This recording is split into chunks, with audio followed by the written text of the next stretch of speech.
आय भूतले श्रीमते भक्ति वेदांत स्वामिन्निति नामिने नमस्ते सरस्वते देवी गौरवाणी प्रचारिणे निर्विशेष शून्यवादी पाश्चात्य देश तारिणे। श्री प्रभुपाद की जय। स्पेस प्रशांत मुकुंद प्रभु जी की जय। तो बुद्धदत्त प्रभु जी की जय। हेमा माता जी की जय। तो अभी हम लोग इसको अपना जो ये क्लास है, we will start this class. काफी समय के बाद हम लोग मिल रहे हैं क्योंकि बीच में बहुत ज्यादा एंगेजमेंट था, बाहर भी थे। तो अभी जो क्लास हमारा चल रहा था वो चल रहा था परफेक्ट क्वेश्चंस परफेक्ट आंसर्स। तो ये एक बहुत ही प्रिलिमिनरी लेकिन बड़ा इम्पोर्टेंट पुस्तक है जो कि एक अमेरिकन भक्त थे बॉब कोहेन के प्रश्न उत्तर है प्रभुपाद के साथ में, उनके साथ में उनके क्वेश्चंस और प्रभुपाद के आंसर्स। वो बहुत छोटे समय के लिए ही इंडिया में आए थे और उस समय वो मायापुर में गए थे। मायापुर में प्रभुपाद के साथ उनका चर्चा हुआ, डिस्कशन हुआ था और इस डिस्कशन को वजह से ही उनका पूरा जीवन परिवर्तन हुआ और वो किस प्रकार से कृष्ण भावना भवित बने, इसकी एक पूरी जर्नी भी है इसके पीछे में। लेकिन ये जो अभी जो चल रहा है क्रम में वो है उनके डिफरेंट क्वेश्चंस और प्रभुपाद के आंसर्स। ये क्वेश्चन आंसर बुक है और जनरली हम लोग को ये बुक जो है वो सबसे पहले इस्कॉन में आने के बाद जब हम लोग वैष्णव सदाचार पुस्तक समाप्त कर लेते हैं, सबसे फर्स्ट बुक होनी चाहिए वैष्णव सदाचार। हमें समझना चाहिए कि वैष्णवों के साथ आचरण कैसे करना चाहिए। क्यों? क्योंकि वैष्णव सदाचार के बिना वैष्णव अपराध होने का डर होता है और अगर एक बार वैष्णव अपराध हो जाए तो जिसको बोलते हैं भक्ति की बीज जो है वो पहले ही समाप्त हो जाती है। तो वैष्णव अपराध से बचने के लिए वैष्णवों के साथ कैसा हमारा संबंध होना चाहिए, इसके लिए वैष्णव का जो हमारा प्रोसेस है वो यही है कि फर्स्ट वो वाली बुक कंप्लीट होगी, उसके बाद प्रभुपाद के स्मॉल बुक से हम लोग स्टार्ट करते हैं। बहुत समय आप देखते होंगे कि लोग DYPH ये सब कंप्लीट करके सीधा जंप कर जाते हैं कि हमें भगवत गीता पढ़नी है, हमें कुछ शास्त्र पढ़ने की। भगवत गीता बड़ी पॉपुलर बुक है तो लोग उस पर जंप कर जाते हैं। लेकिन जैसा कि प्रशांत मुकुंद प्रभु जी बोलते हैं कि इस तरह से कभी जंप नहीं करना चाहिए, step by step process by process समझना चाहिए। सब चीजों को उसमें क्लैरिटी भी आती है और उसके आगे के लिए प्लेटफॉर्म बन जाता है। भगवत गीता में एंटर करने के पहले का प्लेटफॉर्म बन जाता है। तो ये उसी चीज की पुस्तक है और बड़ा फेमस पुस्तक है। बहुत वर्ल्ड वाइड ग्लोबली इसको माना जाता है, इस पुस्तक को, इस कन्वर्सेशन को। तो हम लोगों ने लगभग 7th चैप्टर में हम प्रवेश कर चुके हैं। It is almost we are now completing the book. ये बुक अब फिनिश होने वाली है 7th चैप्टर में। अब मैं आप लोगों के साथ में ये बुक को शेयर करता हूँ जो हम लोग पढ़ रहे थे। हरे कृष्णा माता जी। प्रणाम माता जी। तो माता जी ये हमारे बीच में आज पहली बार ज्वाइन की हैं और थैंक यू सो मच माता जी फॉर ज्वाइनिंग। अपना जो हम लोग अभी एक पुस्तक पढ़ रहे हैं माता जी, जिसका नाम है परफेक्ट क्वेश्चंस परफेक्ट आंसर्स, जिसका हिंदी रूपांतरण है पूर्ण प्रश्न पूर्ण उत्तर। तो ये एक पुस्तक है जो which is basically a conversation, एक ये वार्तालाप है।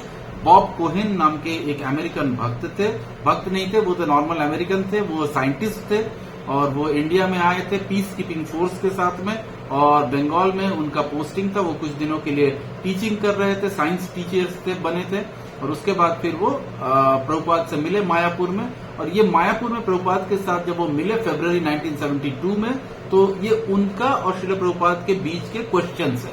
तो this is nothing but simple दो एक नॉर्मल व्यक्ति के जो प्रश्न होते हैं अध्यात्म को लेके, वो और श्रील प्रभुपाद के उत्तर, बस यही है।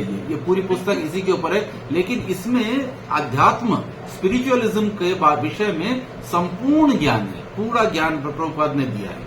इसीलिए ये पुस्तक इतना इम्पोर्टेंट है और इसीलिए इस पुस्तक को हमेशा हर कोई रेकमेंड करता है कि शुरुआत में इन्हीं पुस्तकों को पढ़ना चाहिए before we enter Bhagavad Gita. तो मैं भी आपके साथ शेयर करता हूँ, स्क्रीन शेयर करेंगे। प्रभु जी मैं हैदराबाद आया हुआ था अपने कार्य के ऑफिस के काम से, लेकिन कृष्ण भगवान ने मुझे बोला कि अपने साथ ले जाओ। राइट प्रभु जी। हमारे प्रभु जी हिज गेस्ट प्रशांत मुकुंद प्रभु जी अक्सर ये बात बोलते हैं कि अगर हम भगवान की तरफ 2 कदम चलते हैं तो भगवान हमारे तरफ 10 कदम चलते हैं। तो आप जैसा करेंगे प्रभु जी। प्रभु जी का लखनऊ के जो 7 दिन का भागवतम है, मैंने सारे लेक्चर देखे और आपको देखा मैंने उसके 7वें दिन में आप आए थे। यस, 7वें दिन में मैं पूरा तो लेक्चर अटेंड नहीं कर पाया बिकॉज तो यहाँ पे जॉब कमिटमेंट्स की वजह से, बट हाँ लास्ट दिन में जो था वो फ्राइडे था, तो मैं सोचा कि एक दिन छुट्टी लेके मैं लखनऊ पहुंचा और फिर उस दिन हमारी निर्जला एकादशी भी थी। मुझे लगा कि बड़ा अच्छा दिन है, प्रभु जी के संग मिलेगा और कथा भी श्रवण मिलेगा, कथा प्रसादम रहेगा, तो इससे अच्छा कुछ हो नहीं सकता था। तो बड़ा सुंदर बीता हमारा वहाँ पे लखनऊ में, जो प्रभु जी की कथा बहुत सुंदर रही। और जो नैमिषारण्य में जो डिस्कशन है वो भी डिस्कशन के ऊपर ही है, वो बेसिकली शौनक आदि ऋषियों के डिस्कशन के ऊपर प्रभु जी ने कथा करी है, बड़ा इंपॉर्टेंट है, वो भी बहुत इंपॉर्टेंट था, इट वॉज वेरी नाइस। और साथ ही साथ उसके बाद फिर हम लोग अयोध्या में भी गए थे। अयोध्या में जाके वहां पे भी रामलला मंदिर दर्शन हुआ और काफी सारे गुह्य स्थानों पे प्रभु जी लेके गए जहाँ पे हमारा दर्शन हुआ, जो कि शायद हम खुद से जाते तो नहीं जाते वापस सिर्फ रामलला मंदिर देख के आ जाते। तो इट वॉज वेरी नाइस, वो प्रभु जी के साथ रहने से ये प्रिविलेजेस है तो अभी हम लोग इस चैप्टर में हैं, अभी हम देख सकते हैं कृष्ण भावनामृत में कर्म करना, हम यहाँ तक पहुंच चुके थे। और फरवरी 29, 1972, 29 फरवरी का मतलब है कि ये लीप ईयर था 1972, इसीलिए 29 फरवरी आया है। और इवनिंग का टाइम है। अब लोगों ने ये पहला वाला पोर्शन किया था, पढ़ा था लास्ट टाइम में भी, कि भारतीय सज्जन पूछ रहे हैं कि मनुष्य सत्कर्म अर्जित करता है, किस प्रकार के कर्मों से सत्कर्म अर्जित करता है। तो प्रभुपाद ने इसको एक्सप्लेन किया था कि सत्कर्म का मतलब होता है कि जो शास्त्रों में वर्णित है, जिस प्रकार से हमें कर्म करना चाहिए, शास्त्र के अनुसार अगर कोई कर्म करता है तो वो सत्कर्म में आता है। शास्त्र से विहीन जो भी कोई कर्म करता है वो बेसिकली, भले वो हमें लगता हो कि वो सत्कर्म है, लेकिन वो सत्कर्म नहीं है। तो ये प्रभुपाद ने इसको एस्टैब्लिश किया है। प्लस प्रभुपाद ने बोल दिया था कि जो लोग, जिन लोगों को अज्ञानता में जो लोग हैं, जो अधिक बुद्धिमान नहीं है, वो लोग बेसिकली उनको भी सारे अपराधों का फल मिलता है, उनको भी कष्ट प्राप्त होगा।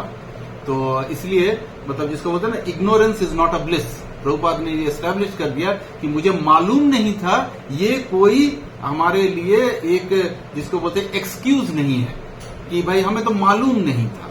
तो ये मालूम नहीं होना जो है वो बेवकूफी है, उसके लिए दंड अवश्य मिलता है। और अभी इसके बाद हम लोग आगे बढ़ते हैं।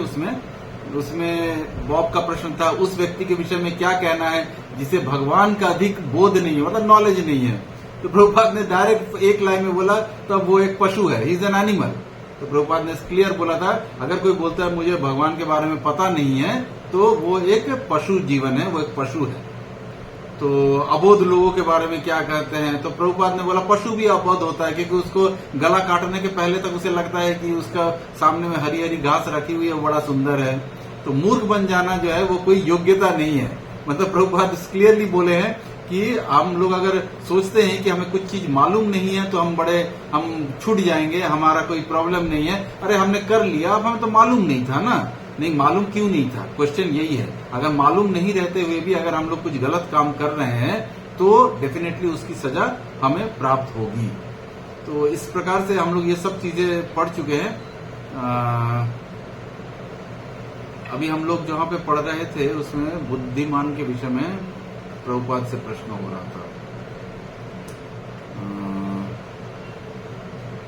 हाँ, ये हम लोग यहाँ से हमें अब खत्म, लास्ट तक हम लोगों ने यहाँ तक पढ़ा था। और अब बॉब का क्वेश्चन है, क्या आप मुझे पुनः बता सकते हैं कि बुद्धि क्या है।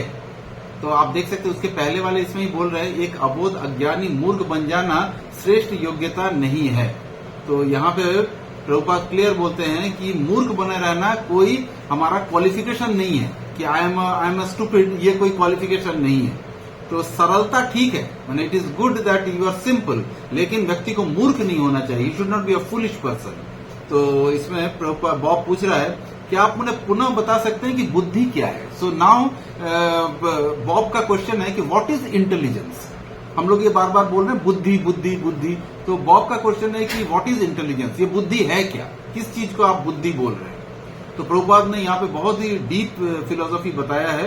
प्रभुपाद बोलते हैं बुद्धि का मतलब ये होता है कि वो व्यक्ति ये जानता है कि ये संसार क्या है, भगवान क्या है और इन सब के बीच, और वो खुद क्या है, यानी कि उसे ये भी पता है कि हम मैं क्या हूं, ये संसार जहां पे मैं हूं वो क्या है और भगवान क्या है, और इन तीनों के बीच में व्हाट इज द रिलेशनशिप, इनके बीच में इंटरनली रिलेशनशिप क्या है, कि मतलब क्या मैं इस संसार में, संसार मतलब जहां पे हम हैं उसमें, उसका और भगवान का क्या इन तीनों के बीचों में कोई रिलेशनशिप है भी कि नहीं, ये पता होना चाहिए। जिसको ये बात पता होगा वो बुद्धि है। तो हम देख सकते हैं यहाँ पे कि बुद्धि का जनरली हम लोग की मटेरियल वर्ल्ड में, मटेरियल जीवन में बुद्धि का मतलब लोगों से बोला जाता है कि भाई अगर किसी ने आईआईटी क्रैक कर लिया तो वो बड़ा बुद्धिमान है, बहुत बुद्धि है उसको। अगर किसी ने नीट का एग्जाम क्लियर कर लिया, मेडिकल का एग्जाम क्लियर कर लिया तो बड़ा बुद्धिमान है। अगर कोई आईआईएम चला गया तो बड़ा बुद्धिमान है। कोई आईएएस बन गया तो ओहो बहुत बुद्धिमान है, बहुत बुद्धि है। लेकिन इन भौतिक क्वालिफिकेशंस और बुद्धि की बात यहाँ पे नहीं हो रही है। ये सब बेकार की बुद्धि है, क्योंकि ये बुद्धि से हमें भगवान प्राप्त नहीं हो सकता है। हम आईएएस तो बन सकते हैं लेकिन भगवान प्राप्त नहीं हो सकते हैं। तो मनुष्य जीवन का उद्देश्य है भगवान को प्राप्त करना, भगवान के चरणों के प्रति प्रीति जगाना। तो वो चीज जो है वो एक्चुअल बुद्धि है जो कि जन्म जन्मांतर तक हमारे साथ चलेगी। तो वो एक्चुअल इंटेलिजेंस है, ना कि ये इंटेलिजेंस कि हम कैसे इस मटेरियल संसार में ऐसा बुद्धि जो कि हमें सिर्फ 2 पैसे लाके दे सकता है, या हमें थोड़ा प्रेस्टीज या हमें थोड़ा सा सम्मान प्राप्त करा सकता है, इस चीज को यहाँ पे बुद्धि नहीं बोला गया। ये बेवकूफी है। हम देख सकते हैं यहाँ पे प्रभुपाद का जो डेफिनेशन है वो क्या बोलता है, ये संसार क्या है, मैं कौन हूं और भगवान क्या है और इसके बीच में क्या संबंध है। अच्छा, ये एक चीज कौन कर सकता है, ये डिसाइड, ये जो थॉट प्रोसेस है, ये जो समझने का प्रयास करना है इस बुद्धि को कौन कर सकता है? एक व्यक्ति, एक मनुष्य ही कर सकता है। पशु को यह ज्ञात नहीं होता कि ये क्या है। पशु को नहीं पता है कि उसका बॉडी और उसमें जो डिफरेंस है ये उसे ज्ञात नहीं है।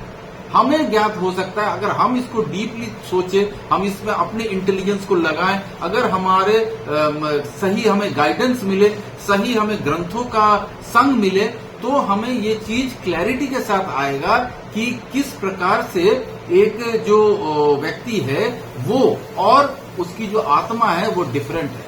ये जो आत्मा का ज्ञान है ना, ये सिर्फ और सिर्फ मनुष्य को प्राप्त है। ये प्रिविलेज है मनुष्यों के लिए, तभी उसे हायर अपने पर्पसेस के बारे में समझ में आता है। अन्यथा जो पशु है उसे तो कुछ पता ही नहीं, उसे तो लगता है कि भाई मेरा पेट भरना चाहिए बस। उसका जो होल लाइफ है वो बस 4 बेसिक फंडामेंटल्स पे चलता है, आहा, निद्रा, भय, मैथुन। बस ये 4 चीजें अगर हो जाए तो वो सोचता है कि यही जीवन है, ये मेरा जीवन है, मेरा जीवन बड़ा अच्छा चल रहा है। तो इस प्रकार से कि इसमें बोल रहे हैं उसी भांति जिसे ये ज्ञान नहीं है कि वो क्या है, वो बुद्धिमान नहीं है। देखिए यहाँ पे प्रभुपाद ने बड़ा क्लैरिटी के साथ बोला कि बुद्धि किसे बोलते हैं। तो प्रभुपाद के यहाँ पे बोल रहे हैं कि बॉब का अगला क्वेश्चन यहाँ पे इस बार है कि उस व्यक्ति के विषय में आपका क्या विचार है जो उचित कार्य करता है अथवा करने का प्रयास करता है, तथा वो जो कार्य करता है उसके प्रति अचेत रहने के स्थान पर अत्यंत सचेत रहता है। मतलब उसे नॉलेज है कि वो क्या कर रहा है, ये चीज बोल रहा है। बॉब का क्वेश्चन है कि अगर हम कुछ कर रहे हैं और हमें पता है कि हम क्या कर रहे हैं, तो ऐसे व्यक्ति के बारे में आप क्या कहेंगे? जैसा कि वो सेवक जो अपने स्वामी के प्रति अत्यधिक वफादार है किंतु जानता है कि वो ईमानदार न रहे तो भी वो पकड़ा नहीं जाएगा। कोई व्यक्ति किसी भी स्थिति में ईमानदार बना रहे तो क्या यह एक प्रकार का सत्कर्म है? ये पहले जो क्वेश्चन सत्कर्म के विषय में था उसका कंटिन्यूएशन अब बॉब पूछ रहे हैं कि क्या इसको भी सत्कर्म बोलेंगे? कि मुझे पता है कि अगर मैंने चोरी की भी तो मैं पकड़ा नहीं जाऊंगा, तो पर फिर भी अगर मैं ईमानदारी से रहता हूं, in spite of the fact कि मुझे पता है कि मुझे पुलिस नहीं पकड़ सकती है या मैं नहीं पकड़ा जाऊंगा, तो भी मैं अपने आप को मेंटेन करके रखता हूं कि मैं गलत काम नहीं करूंगा। तो क्या ये भी सत्कर्म में आता है? तो प्रभुपाद बोल रहे हैं हाँ, ईमानदार होना भी सत्कर्म है। तो यहाँ पे प्रभुपाद ने बड़ा सुंदर वे में बोला कि यस, जो सत्कर्म है, जो अच्छा कर्म है, क्यों? ईमानदार होना जो है वो शास्त्र या जो हमारे ग्रंथ हैं उसके अनुसार हमें ईमानदार होना चाहिए। अब इसके जब हम आगे पढ़ेंगे ना तो उसमें अब ये ईमानदार वर्ड जो आ गया, अब इसका डेफिनेशन बताएंगे प्रभुपाद कि ईमानदारी क्या है। हमें तो लगता है ना कि जैसे कि शायद ऑनेस्टी के साथ अगर हम रह रहे हैं तो वो ईमानदारी है, लेकिन यहाँ प्रभुपाद बोलेंगे कि ईमानदारी वर्ड का, ईमानदार होने का मतलब क्या है। हर एक वर्ड को प्रभुपाद यहाँ पे डिफाइन कर रहे हैं कि ईमानदार का क्या मतलब होगा। तो यहाँ पे प्रभुपाद बोल रहे हैं सज्जन किस प्रकार बना जा सकता है, इसका वर्णन भगवत गीता में अत्यंत विस्तार पूर्वक किया गया है। अतः यदि आप दैवी संपद दिव्य गुणों से युक्त हो जाते हैं तब विमोक्षाय आपकी मुक्ति हो जाएगी।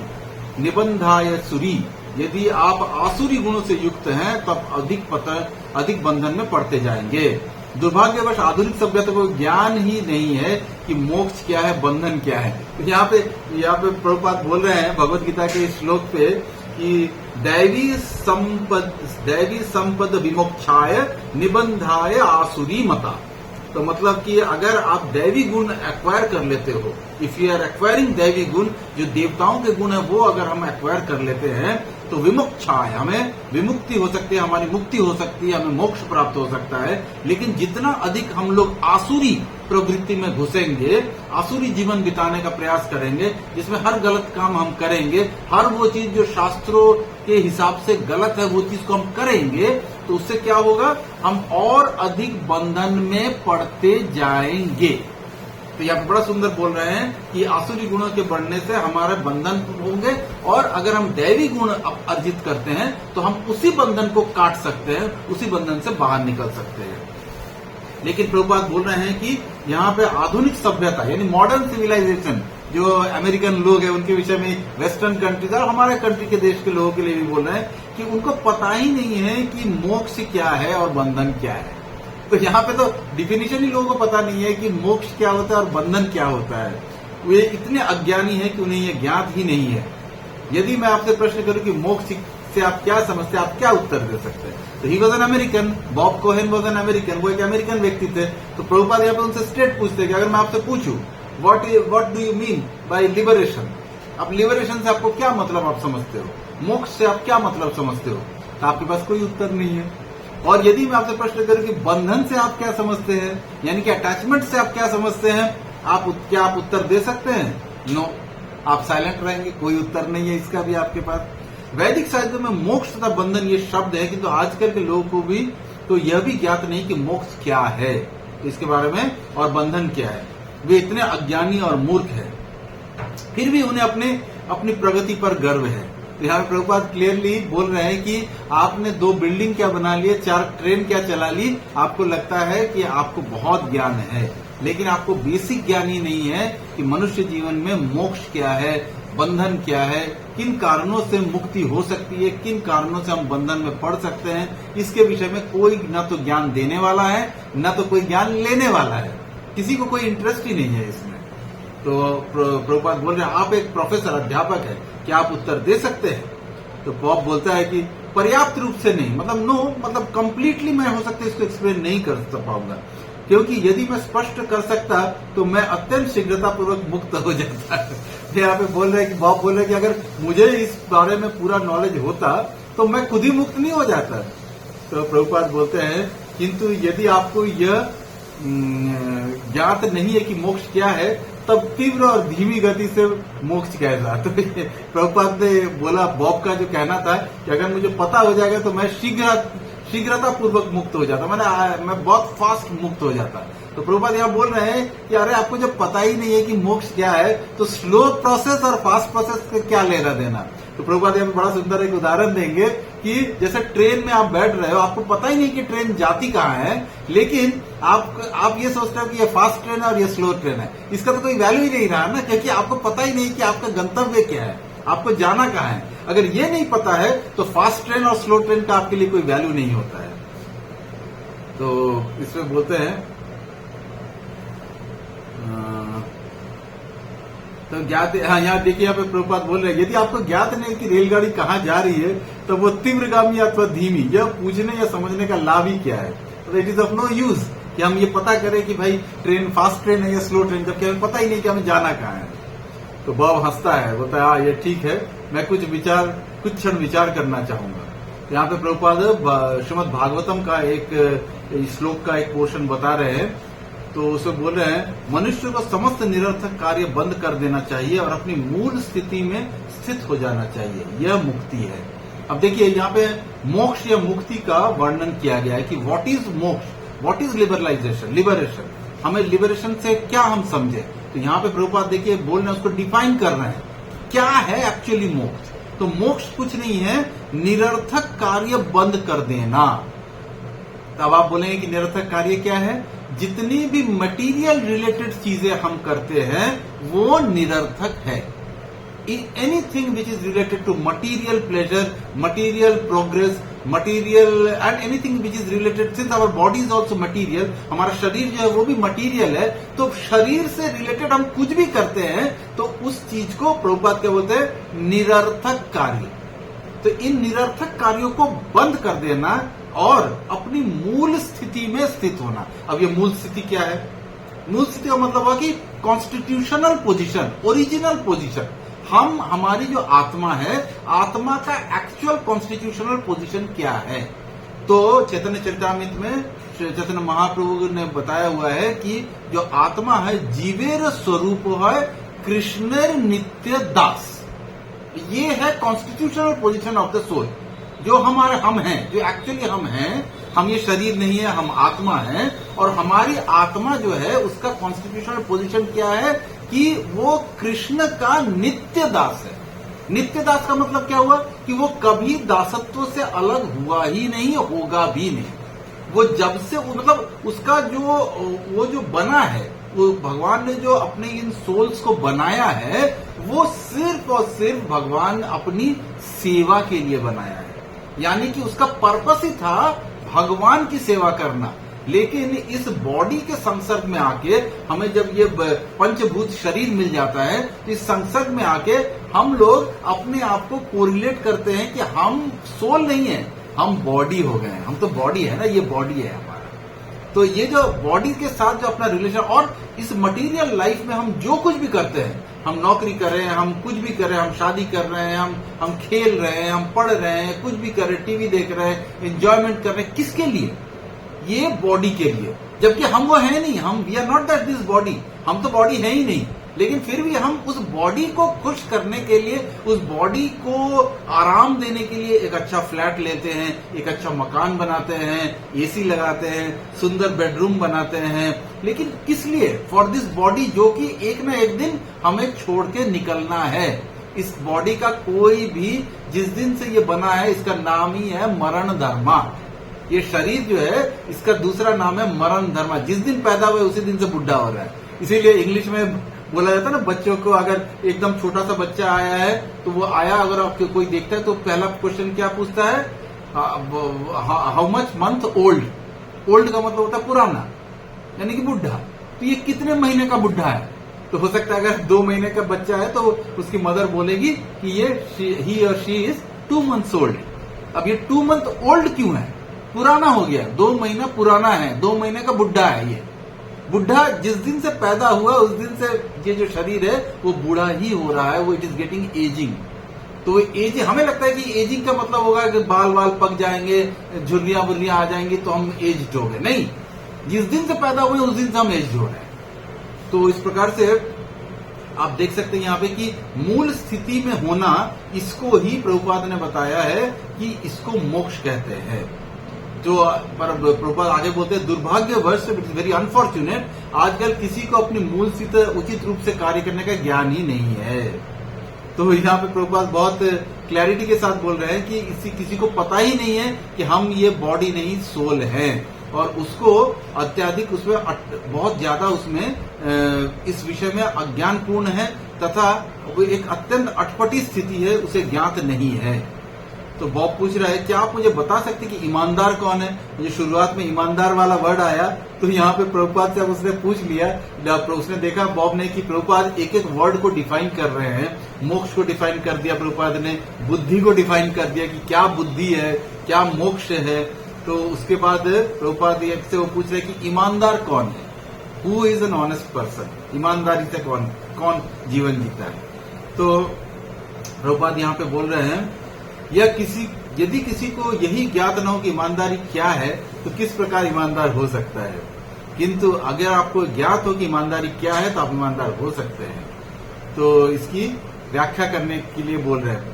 तो बॉब बोलता है आपको जो वास्तविक में उचित लगे वही करना ईमानदारी है। यानी कि बॉब अपना थ्योरी दे रहा है कि ईमानदार किसे कहते हैं कि भाई मुझे जो चीज सही लग रही है उसको मैं अगर ऑनेस्टली उसको परफॉर्म करूं, ऑनेस्टली उसको करूं तो भी आई एम ऑनेस्ट, मतलब मैं ईमानदार हूं। मुझे जो चीज ठीक लग रहा है मैं वो कर रहा हूं या कर रही हूं और उसे मैं पूरी शिद्दत के साथ कर रहा हूं, कर रही हूं, और तो मैं ईमानदार हूं, मैं अपने थॉट प्रोसेस के प्रति ईमानदार हूं। तो प्रभुपाद इस पूरे फिलोसॉफी को काट रहे हैं। देखिए कैसे प्रभुपाद बोल रहे हैं कि एक चोर को हो सकता है उसे लगे कि भाई मैं जो चोरी करता हूं तो मैं अपने परिवार के भरण पोषण के लिए चोरी करता हूं, ये काम सही है, मैं पूरी ईमानदारी से चोरी करता हूं, तो क्या ये सही है? उसी प्रकार से प्रभुपाद दूसरा उदाहरण दे रहे हैं कि एक कसाई है, सपोज एक बुचर शॉप है, और वो जो है व्यक्ति एवरी डे वो पशुओं को हत्या करता है, उसके मांस काट के बेचता है, तो क्या वो सही कर रहा है? उसके हिसाब से वो बड़ी ईमानदारी के साथ पशुओं को काटता है और उसे लगता है कि इससे मैं अपने परिवार का भरण पोषण कर रहा हूं, तो क्या वो ईमानदारी कहलाएगी? इज इट ईमानदारी? और इस पे प्रभुपाद बोलते हैं अतः ईमानदारी की अनुभूति संस्कृति पर निर्भर है। एक चोर की संस्कृति हमसे भिन्न है। तो प्रभुपाद यहाँ बोल रहे हैं कि ये एक कल्चर है। तो ईमानदारी जो है इस प्रकार से अगर हम समझें तो हमें देखेंगे कि चोरी करना एक कल्चर है, हत्या करना एक कल्चर है, जीवों को मारना एक कल्चर है। फिर एक शिकारी का भी उदाहरण देते कि शिकारी वध करता था, उसको भी वो भी उसका एक कल्चर है, पर वो लोग सारे कार्य बड़ी ईमानदारी से करते हैं। तो बॉब कहता है कि फिर ईमानदारी है क्या? तो अगर ये ईमानदारी नहीं है कि अपने कार्य को जो मुझे सही लगता है मैं उसको सही वे में और विद फुल ऑनेस्टी करता हूं, अगर ये ईमानदारी का डेफिनेशन है तो क्या चोरी करना, हत्या करना ये भी सब ईमानदारी का एग्जाम्पल है? तो बॉब को लगता है कि नहीं, ये तो फिर गलत चीज मैंने बोल दिया है। अब बॉब इससे पूछ रहा है कि देन व्हाट इज ऑनेस्टी? ईमानदारी है क्या? तो प्रभुपाद यहाँ पे बोलते हैं कि हाँ, यही मेरा प्रश्न है। प्रभुपाद बोलते हैं कि this question was asked by me. मैंने तुमसे पूछा था कि ईमानदारी क्या है, बताओ, तो तुमने मुझे बता दिया कि जो मुझे सही लगता है उसे करना ईमानदारी है। तो यहाँ पे प्रभुपाद बोलते हैं कि ईमानदारी के एक्चुअल डेफिनेशन आप प्रभुपाद दे रहे हैं, दूसरे की संपत्ति पर अतिक्रमण नहीं करना, ये ईमानदारी है। अतः ईमानदारी की सरल परिभाषा यह है कि आप दूसरे के अधिकार पर अतिक्रमण न करें, यानी कि हमें किसी दूसरे का अधिकार, दूसरे की संपत्ति, उस पे अतिक्रमण यानी कि हमें उस पे कब्जा करने की, हमें उसको हड़प लेने की, हमें उससे उसको अपने में ले लेने की, इन सब चीजों से अगर हम अलग हैं तो ये ईमानदारी है। तो बॉब बोलता है कि जो ईमानदार है वो सतोगुण में स्थित होगा। तो प्रभुपाद से निश्चित रूप से जो ईमानदार है, जो किसी दूसरे की संपत्ति में अपना हिस्सा नहीं खोजता है, वो डेफिनेटली ईमानदार है। तो यहाँ पे प्रभुपाद बोलते हैं यह मेज मेरी नहीं है, यह स्वामी जी की है, तब आपको इसे ले जाने की चेष्टा नहीं करेंगे। अतः मनुष्य को ज्ञात होना चाहिए कि पूर्ण ज्ञान तब वो ईमानदार हो सकता है। यानी कि जब तक हमें ये नहीं ज्ञान होगा कि ये जो भौतिक प्रकृति है, ये जो संसार है, इसमें प्रत्येक वस्तु भगवान की है। हमें अगर भगवान से बिना पूछे हमने कुछ भी किया, एक गिलास पानी भी पिया, तो हम चोर हैं। हमने अगर भगवान को ऑफर नहीं करके कोई भी कपड़ा पहन लिया, नया कपड़ा मार्केट से लाके, तो हम चोर हैं। तो ये सारी चीजें चोरी में आ रही है, क्योंकि प्रभुपाद इससे बोल रहे हैं आपने कहा था कि सतोगुण भगवान का ज्ञान है, कि तो भगवान के विषय में अधिक ज्ञान ना होते हुए भी कोई ईमानदार हो सकता है? तो प्रभुपाद बोल रहे हैं भगवान की इच्छा है कि प्रत्येक व्यक्ति ईमानदार हो। भगवान विपरीत इच्छा क्यों करेंगे कि कोई ईमानदार नहीं हो? ऐसा नहीं कर सकते। तो बॉब बोलते हैं अतः ये जाने बिना कि आप भगवान की इच्छा का पालन कर रहे हैं, आप भगवान की इच्छा का पालन कर सकते हैं। तो प्रभुपाद बोलते हैं नहीं, बिना जाने पालन करना निरर्थक है। आपको जान के पालन करना होगा कि भाई हमें ये सारा चीज भगवत आदेश के हिसाब से है, भगवान ने जो आदेश दिया है उस हिसाब से करने से ही वो ईमानदारी होगी। क्या भगवान को जाने बिना कोई ईमानदार नहीं हो सकता है? तो प्रभुपाद बोलते हैं हाँ, क्योंकि भगवान परम स्वामी, परम भोक्ता, परम सखा हैं। ये भगवत गीता का ही श्लोक है ये, कि जब अर्जुन बोलते हैं कि आप परम स्वामी हैं, आप परम भोक्ता हैं, आप परम सखा हैं। तो ये भगवत गीता का कथन है। किसी को इन तीनों का तथ्यों का ज्ञान है तो पूर्ण ज्ञान में स्थित है। अब यहाँ पे देखिए, यहाँ पे प्रभुपाद बोल रहे हैं कंप्लीट नॉलेज, फुल नॉलेज क्या है। तो प्रभुपाद बोलते हैं सिर्फ कोई अगर ये 3 चीजें समझ ले कि भगवान जो है वो परम स्वामी हैं, हम दास हैं, भगवान हमारे स्वामी हैं, मालिक हैं, ये पॉइंट समझ ले। Point number 1। पॉइंट नंबर 2, भगवान परम भोक्ता हैं। भगवान is the only enjoyer, Krishna is the only enjoyer, और कोई एंजॉयर नहीं है। हम अगर अपनी इंद्रियों को तृप्त करके एंजॉयमेंट सोच रहे हैं तो ये हमारी सबसे बड़ी भूल है। तो भगवान जो है वो परम एंजॉयर है, परम भोक्ता है। भोक्ता राम यज्ञ तपसाम सर्वलोक महेश्वरम, भगवत गीता का श्लोक है, जिसमें भगवान बोलते हैं कि मैं ही एकमात्र भोक्ता हूं। तो इस चीज को जानना, ये पॉइंट नंबर 2। थर्ड क्या है, परम सखा हैं। भगवान जो है सुहृदम सर्व जीवेषु, मतलब प्रत्येक जीव के हृदय में मैं मित्र के भांति रहता हूं, मैं सबके लिए सुहृद हूं। भगवान ने भगवत गीता में बार बार प्रमाण किया है कि मैं सबका परम प्रिय मित्र हूं। तो ये 3 पॉइंट अगर कोई समझ सकता है कि हमारे सबसे बेस्ट वेल विशर, सबसे बेस्ट फ्रेंड कौन है, भगवान Shri Krishna. Point 1। Point number 2, भगवान श्री कृष्ण जो है he is the ultimate enjoyer. अगर हम भगवान की इंद्रियों को संतुष्ट करेंगे तो हमारी इंद्रियां ऑटोमेटिकली संतुष्ट हो जाएंगी। ये पॉइंट 2। पॉइंट नंबर 3, भगवान कृष्ण इज द परम स्वामी। कृष्ण से ऊपर और कुछ नहीं है। ना यह अभिक्रम नाशस्तु नहीं, उसमें कौन सा था, भगवत गीता में भी एक श्लोक आता है, अभी याद नहीं आ रहा मुझे, जिसमें क्लैरिटी के साथ भगवान बोलते हैं कि मुझसे ऊपर कुछ नहीं है। तो इस प्रकार से इन 3 बातों को जो व्यक्ति समझ लेता है कि तो फिर वो ऑटोमेटिकली उसके लिए परम ज्ञान पता चल जाता है। इन 3 वस्तुओं को जानने से ही परम ज्ञान हो जाता है। उदाहरण के लिए प्रत्येक व्यक्ति जानता है कि शरीर में पेट भोगता है, हाथ पैर नेत्र तथा कान नहीं है। तो यहाँ पे प्रभुपाद एक बहुत सुंदर एग्जाम्पल दे रहे हैं कि कैसे हम समझे कि जो हमारा शरीर का एग्जाम्पल के साथ दे रहे हैं कि शरीर में परम भोक्ता कौन है, ना हमारा पेट। जो पेट है वही एकमात्र अन्न को पचा सकता है, उसको भोग कर सकता है। तो पेट जो है वो परम भोक्ता है। हमारे हाथ पैर नेत्र ये सब जितने भी अंग हैं शरीर के, ये परम भोक्ता नहीं है, ये सेवा वाले हैं। तो जो आत्माओं की स्थिति है, जो जीवात्माएं हैं, उनकी स्थिति कैसी है, हाथ पैर नेत्र यही है वो। तो इनका पर्पस क्या है कि ये चारों तरफ से भगवान की सेवा करेंगे, मतलब पेट की सेवा करेंगे। पैर जो होगा वो मेहनत करेगा, हाथ से मेहनत करेंगे, दृष्टि से हम लोग अपने ऑफिस के काम करेंगे ताकि हमें पास पैसा आ सके, हम उससे कुछ अन्न प्राप्त करें, सब्जियां ले आए और उसको पाके अल्टीमेटली भोग कौन कर रहा है, ना हमारा उदर। उदर का मतलब होता है पेट। तो पेट इज द भोक्ता। इसी प्रकार से भगवान जो है वो उदर हैं और बाकी जीवात्माएं जो हैं वो उनकी सेवा के लिए बनी हुई हैं। तो उदाहरण के लिए नेत्र, पेट के लिए भोजन कहाँ है यह देखने के लिए गिद्ध का उदाहरण दे रहे हैं कि जो 7 मील ऊपर तक उड़ता है सिर्फ ये देखने के लिए कि भाई कहाँ पे मेरे को कोई जीव मिल रहा है जिसे मैं पकड़ सकूं और पकड़ के उसको मैं भक्षण कर सकूं। लेकिन ये गिद्ध जो है उसको एंजॉयर कौन है, उसका पेट, वो पेट ही भर रहा है। तो बॉब बोलता है हाँ ऐसा ही है। और उसके में एग्जाम्पल में दे रहे हैं कि उसका जो पंख है वो उसको ऊपर लेके जा रहे हैं, लेकिन उसके शरीर में भोक्ता जो है वो पेट है। वैसे उसी भांति भौतिक तथा आध्यात्मिक समस्त सृष्टि के केंद्र भगवान श्री कृष्ण हैं, वे ही भोक्ता है। ये हम लोगों ने अभी डिस्कस किया कि किस प्रकार से भगवान ही भोक्ता होते हैं। पेट ही भोक्ता है, एक केंद्रीय भोक्ता है। यहाँ पे बता रहे हैं कि जो सेंट्रल एंजॉयर है वो पेट है और साथ ही साथ पेट एक सखा भी है।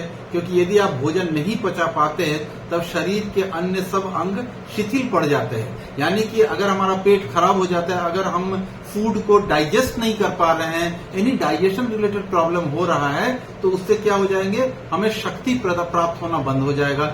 शक्ति जैसी प्राप्त होना बंद हो जाएगा, हमारे हाथ पांव में एनर्जी नहीं रहेगी, हम लोग अपने आप को वीक फील करने लग जाएंगे। तो मतलब इसके लिए अगर हम वीक नहीं फील करें, इसके लिए क्या इंपॉर्टेंट है कि जो पेट है वो जो है उसको पूरी अपने आप को सेटिस्फाई करे। वो इसी प्रकार से अगर भगवान सेटिस्फाई हो रहे हैं तो हमारी भी सारी इंद्रियां ऑटोमेटिकली, हमें शक्ति मिल रही है, हम सेटिस्फाई हो रहे हैं। तो यहाँ पे प्रभुपाद बोल रहे हैं उसी बात, समस्त सृष्टि के केंद्रीय पेट भगवान अथवा कृष्ण है, वह भोक्ता है। हम लोगों ने अभी इसको काफी डिस्कस कर लिया इसको। देखिए यहाँ पे 5th चैप्टर 29 श्लोक भगवत गीता का प्रभुपाद कोट कर रहे हैं। भोक्ताराम यज्ञ तपसाम सर्वलोक महेश्वरम सुहृदम सर्वभूतानाम ज्ञात्वा माम शांतिम मृच्छति। यानी कि जो भाई ये एग्जैक्टली यही श्लोक को प्रभुपाद ने वहां पे कोट किया कि 3 पॉइंट्स। यहाँ पे देखिए भोक्ता हमें समझना होगा, सुहृदम है मतलब कि भगवान जो है वो सबके मित्र हैं, और इस भगवान जो है वो सर्वलोक महेश्वरम, सारे लोकों के महेश्वर है, महान मतलब सारे ईश्वरों के ईश्वर हैं भगवान। तो यहाँ पे तीनों पॉइंट्स इस श्लोक में कवर हो जाता है। जिसने इस चीज को जान लिया है, सुहृदम सर्व ज्ञात्वा माम शांति मृच्छति, वो शांति में रह सकता है। तो हम लोग यहाँ पे देख सकते हैं कि परमेश्वर समस्त जीवों का कल्याण करता और शुभ चिंतक के रूप में जाना जाता है। तो शांति मृच्छति भी बता दिया है प्रभुपाद ने कि तत्काल ही शांति होगी। यहाँ पे प्रभुपाद कुछ और उदाहरण भी दे रहे हैं कि बिना पूछे भगवान से अगर कोई हम भगवान की संपत्ति यूज करते हैं तो हम चोर हैं। प्रभुपाद यहाँ पे एग्जांपल दे रहे हैं कि अगर कोई पेंसिल है, पेंसिल पड़ा हुआ है उनके सामने में, और वो कोई अगर बिना पूछे उसे उठा ले तो वो चोर है। लेकिन वही अगर उससे पूछ के करे कि क्या मैं इस पेंसिल का यूज कर सकता हूँ, तो मैं उत्तर दूंगा हाँ कर सकते हो, फिर वो चोर नहीं रहता है। तो ये तो हम लोग सभी जान चुके हैं इस चीज को कि समस्त अपराधी मूर्ख होते हैं। देखिए यहाँ पे प्रभुपाद बोलते हैं कि ज्यादातर लोग जो अपराधी होते हैं, जो चोर होते हैं, जिन्होंने ये किया है, भगवान के नियमों को नहीं मानते, वे एक्चुअली मूर्ख होते हैं। They are stupid, they are fools. क्यों? क्योंकि उनको पता ही नहीं है कि इस समस्त संसार के जो ओनर हैं वो कौन है, ये समस्त संसार में जितनी भी चीजें हैं उसके ओनर कौन है, इसके विषय में उनका कोई ज्ञान नहीं रहता है। जब आप कृष्ण भावनामृत के विषय में चर्चा करते हैं तब वे इसके महत्व को नहीं समझ पाते। किंतु यदि मैं कहूँ कृष्ण स्वामी हैं, आप स्वामी नहीं हैं, तब आप अधिक संतुष्ट नहीं होंगे। अगर बोला जाए कि भाई you are not the enjoyer, you are not the owner और यू आर नॉट द मालिक, तो लोग प्रसन्न नहीं होते। अगर आप किसी को बोले कि कृष्ण है वो एंजॉयर है, तो they are not ready to accept it. कोई भी इस चीज को आसानी से एक्सेप्ट, सबको लगता है कि मैं ही एंजॉयर हूँ, मैं ही ओनर हूँ, मैं ही सबका फ्रेंड हूँ। तो सबको इसको लगता है कि मैं ही स्वयं ही मैं सब कुछ हूँ, जबकि वो है नहीं, कुछ भी नहीं है वो।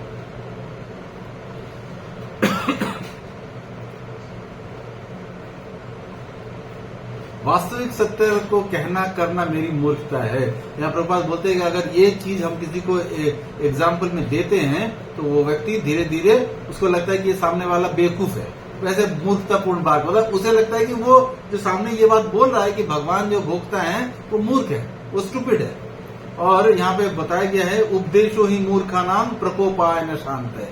यहाँ पे बड़ा ही सुंदर इसका अपने चाणक्य पंडित का ये वचन है, उपदेशो ही मूर्खा नाम प्रकोपाय न शांत है, पयोपानम भुजंगानम केवलम विषवर्धनम।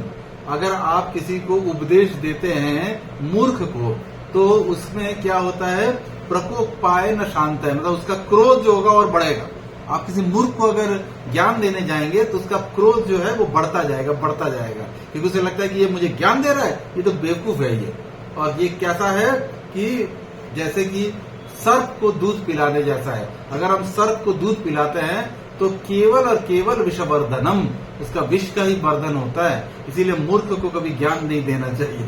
ये चाणक्य पंडित का एक वचन है जो प्रभुपाद यहाँ पे लेके आते हैं, और बड़ा सुंदर एक एग्जाम्पल भी देते हैं कि हम इस्कॉन में भी ये काफी जितने भी भक्त हैं वो बड़े ही विनम्रता पूर्वक दुनिया में जाते हैं और बड़े ही प्रेम पूर्वक बोलते हैं एज इफ कि वो भिक्षुक हैं, दे आर बेगर्स। वो अपने आप को प्रेजेंट करते हैं कि भाई हम भिक्षुक हैं, हम बेगर्स हैं, और हम चाहते जाके बोलते हैं हमारे भक्त लोग कि भाई प्लीज हम एक मंदिर बना रहे हैं, आप प्लीज थोड़ा सा डोनेशन दे दीजिए, आप प्लीज हमें, आप बहुत बड़े हैं, आप अपनी जो कमाई है उसमें से प्लीज थोड़ा सा हमें डोनेशन दे दीजिए, हमें मंदिर बनाना है। तो ये जो चीज है वो प्रभुपाद बोल रहे हैं कि अगर ऐसा हम बोलते हैं तो वो सोचेगा कि ओह ये इज अ बेगर, ये गरीब बेगर है, चलो ठीक है इसको कुछ मैं पैसे दे देता हूँ।